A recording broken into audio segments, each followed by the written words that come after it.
10 సంవత్సరాల బాలికపై 8 మంది సామూహిక అత్యాచారం, రేపిస్టులు మాయం.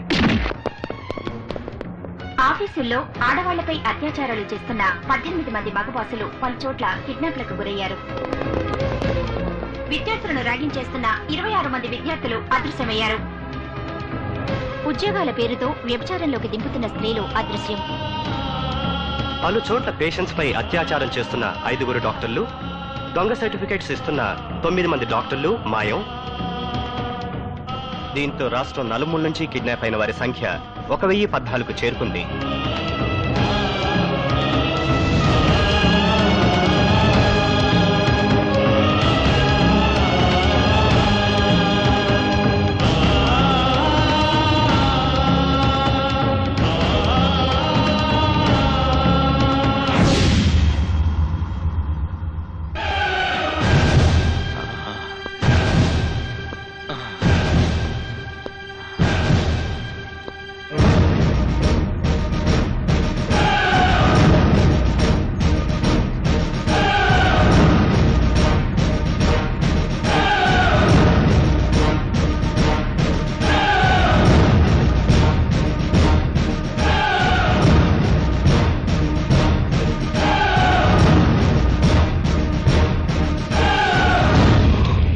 చూడు భారతి, బాగా చూడు.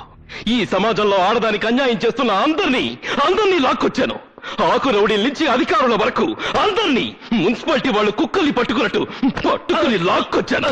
చూడు భారతి, బాగా చూడు. చూడు భారతి. గాంధీ, ఇది చాలా అన్యాయం. నీ భార్య చనిపోవడానికి కారణం వాళ్ళ 5. నీకు మేమేం చేసామని మమ్మల్ని ఇక్కడ తీసుకొచ్చాం? చూసావా భారతి, చూసావా వీడెంత పిచ్చి ప్రశ్న వేశాడో? వాడేం చేయలేదంట. కొత్త అమాయకుడు. ఎంత అమాయకుడు అంటే వాడి దగ్గరికి ఒంట్లో బాగలేదని వచ్చే ఆడ పేషెంట్లకి మత్తు మందిచ్చి అనుభవించేంత అమాయకుడు. పాపం ఈ డాక్టర్లు కూడా అమాయకులే.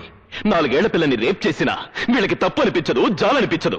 పైగా రేప్ చేసిన వాళ్ళకి మగతనం లేదని దొంగ సర్టిఫికెట్లు ఇస్తారు డబ్బులు తీసుకుని. చూడు భారతి, చూడు. వీళ్ళందరూ పేరు మోసిన న్యాయవాదులు. ఇప్పటికి వీడు 68 వరకట్నపు చావుల్ని వాదించాడు. ప్రతి కేసులోనూ భార్య గ్యాస్ లీక్ అయి చచ్చిపోయిందని, స్టవ్ పేలి కాలిపోయిందని ప్రూవ్ చేశాడే తప్ప భర్తలు కాల్చి చంపారని ఎప్పుడూ ప్రూవ్ చేయలేదు. అంత గొప్ప లాయరు వీడున్నాడే. వీడు 25 రేప్ కేసులు వాదించాడు. రేప్ చేసిన ఎవరికీ శిక్ష పడకుండా చేశాడు. అన్యాయం అంటూ ఏడ్చిన ఆడబడని గుచ్చి ప్రశ్నలేసి మరింత రేప్ చేశాడు. వీళ్ళు మహా గొప్ప లాయర్లు. రక్షించాల్సిన వాళ్ళని శిక్షిస్తారు, శిక్షించాల్సిన వాళ్ళని రక్షిస్తారు. కోర్టులో న్యాయదేవత మట్టి బొమ్మ అయిపోయింది కాబట్టి వదిలేశారు. లేకపోతే ఆమె కంటి మీద గుడ్డని కూడా మిగిల్చేవాళ్ళు కారు. అంత గొప్ప లాయర్లు.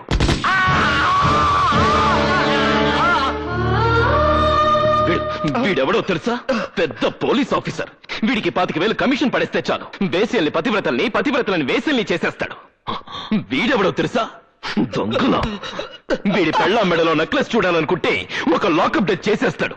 వీడి కూతురికి పెళ్లి చేయాలనుకుంటే మరొకరి కూతురి రేప్ కేసుని మాఫీ చేసేస్తాడు. దీని చూసావా?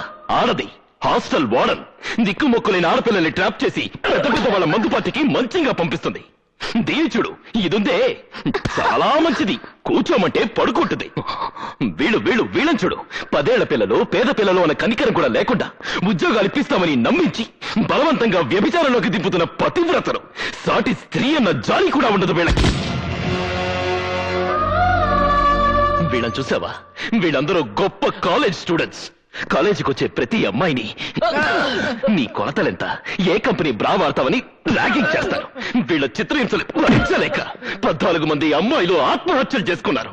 అయినా వీళ్ళ ర్యాగింగ్ మానరు. వీళ్ళున్నారే కట్నం కోసం పెళ్లాల రక్తాలు తాగే పిశాచాలు. పెళ్లాన్ని పెట్రోల్ పోసి తగలబెడితే డబ్బు ఎక్కువ అవుతుందని కిరోసిన్ పోసి కాల్చి చంపే పిసినాలి మొగుళ్ళు. వీడున్నాడే చాలా చిన్నపిల్లాడు. 24 ఏళ్లు. 2 నెలలకోసారి ఊరు మారుస్తాడు. ఊరుతో పాటు పేరు మారుస్తాడు. పేరుతో పాటు పెళ్లాన్ని కూడా మారుస్తాడు. ఇప్పటి వరకు 5 పెళ్లాన్ని హతమార్చాడు. వీళ్ళంతా బ్యూరోక్రాట్స్.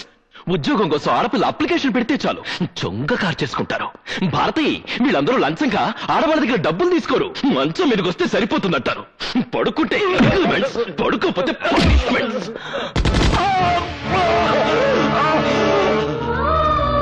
వాళ్ళందరూ సరే, మేమేం తప్పు చేసామని మమ్మల్ని ఇక్కడ తీసుకొచ్చావు? ఏమీ చెయ్యలేదు, ఏమీ చెయ్యలేవు కూడా. ఏరా, నీ పెళ్ళాన్ని తీసుకుని సినిమాకి వెళ్ళొస్తుంటే దానిలో ఇద్దరు రౌడీలు అటాక్ చేస్తే ఏం చేసావురా? పిరికితనంతో పెళ్ళాన్ని వదిలేసి పారిపోయావు. తర్వాత శీలం పోయిందని వదిలేశావు. ఏరా, నీ కూతుర్నెవరో రేప్ చేస్తే వెళ్ళి రిపోర్ట్ చేయడానికి కూడా నీకు దమ్ము లేదురా?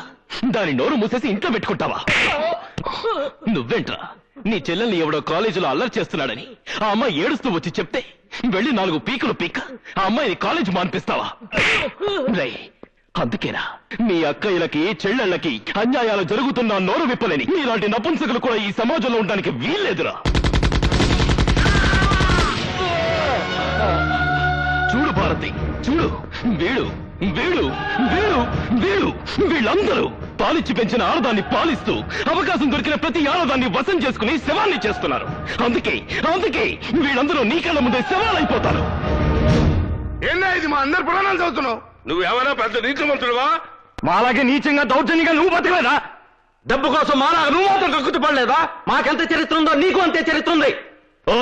అందుకే మీతో పాటు నేను చేస్తాను. నిన్నటిదాకా మానవత్వం లేకుండా బ్రతికాను. ఇవాళ మానవ పంపున మిమ్మల్ని చంపి నేను చేస్తాను. చూడండి, చూడండి.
ఇక్కడి నుంచి ఎవరు తప్పించుకోలేరు. ఆగండి, ఇక్కడి నుంచి ఎవరు తప్పించుకోలేరు. గాంధీ, దయచేసి వాళ్ళు చంపదు. గాంధీ, మేము తెచ్చినంత మాత్రాన్ని ఈ దేశం బాగుపడుతుందా? మళ్ళీ మా లాంటి వాళ్ళు పుట్టరు. మీ జాబు చూశాక పుట్టడానికి భయపడతారు. ఒకవేళ పుట్టినా వాళ్ళని చంపడానికి మళ్ళీ నాలాంటి వాళ్ళు పుడతారు. దయచేసి వాళ్ళు చంపొద్దు. కావాలంటే మా ఆస్తులు రాసిస్తాం. నీకేం కావాలని ఇస్తాం. ఏం కావాలన్నా ఇస్తారా? అయితే ఇవ్వండి. అర్ధరాత్రి ఒంటరిగా నగ్నంగా నడిచిన నా తల్లి శీలానికి సెక్యూరిటీ ఇవ్వండి. కోర్టు ఒడిలో నా తండ్రి చేతిలో చంపబడ్డ నా అక్క మానానికి రక్షణ ఇవ్వండి. నా కళ్ళు తెరిపించి నా కళ్ళ ముందే కళంక పట్టిద్దని చచ్చిపోయిన నా భారతికి ప్రాణం పోయండిరా.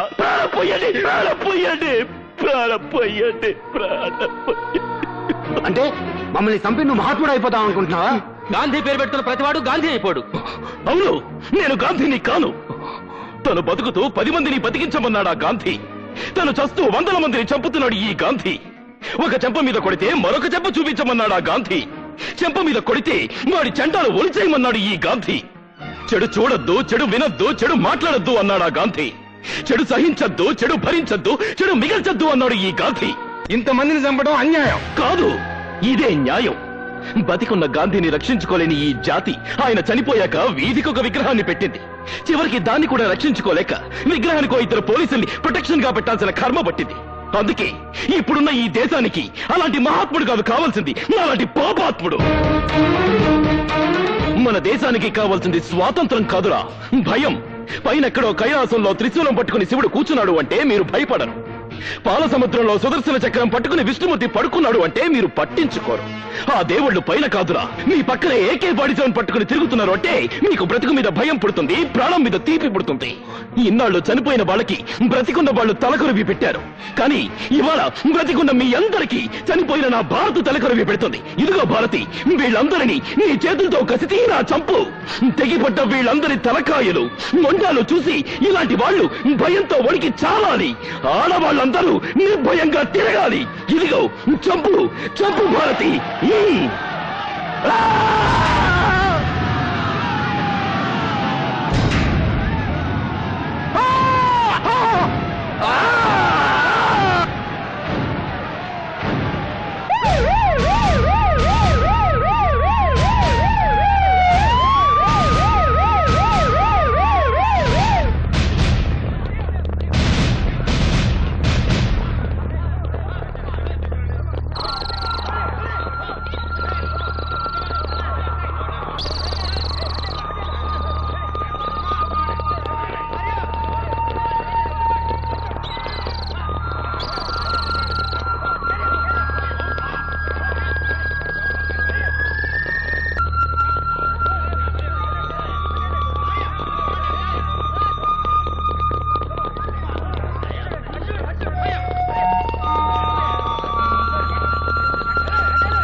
గాంధీ చావలేదు. గాంధీకి చావలేదు. గాంధీ చచ్చిపోయాడంటే స్త్రీకి మళ్ళీ అన్యాయం జరుగుతుంది. గాంధీ బ్రతికే ఉన్నాడు, బ్రతికే ఉండాలి.